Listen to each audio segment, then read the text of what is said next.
রামগঞ্জে star নিউজের ভোটের মাঠের অনুষ্ঠানে দুই গ্রুপের সংঘর্ষ। লক্ষ্মীপুরের রামগঞ্জে বিএনপি ইসলামী আন্দোলনের সংঘর্ষ। বেসরকারি একটি টেলিভিশনের ২৬-এর নির্বাচন প্রোগ্রামে প্রশ্ন করায় এমন সংঘর্ষের ঘটনা ঘটে।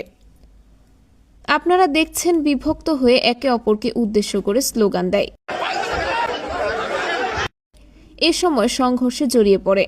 আপনাদেরকে দেখাচ্ছি ছড়িয়ে ছিটিয়ে নেতাকর্মীদের হুমকি ধমকি ও সংঘর্ষের নানা কথা।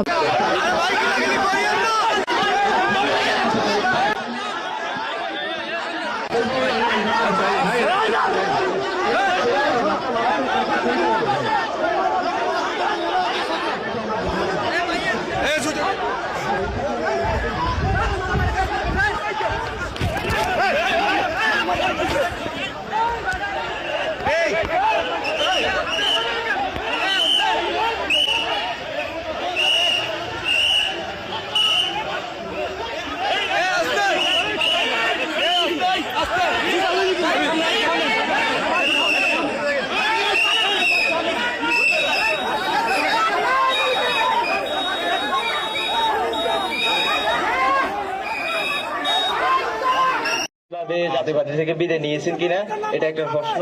আর ওনাকে কেন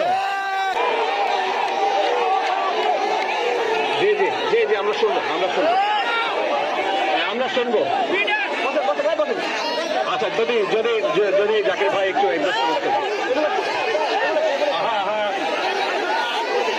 এই আপনারা এখানে বসে। আচ্ছা এটা সব কিন্তু আপনাদের রেকর্ড হচ্ছে।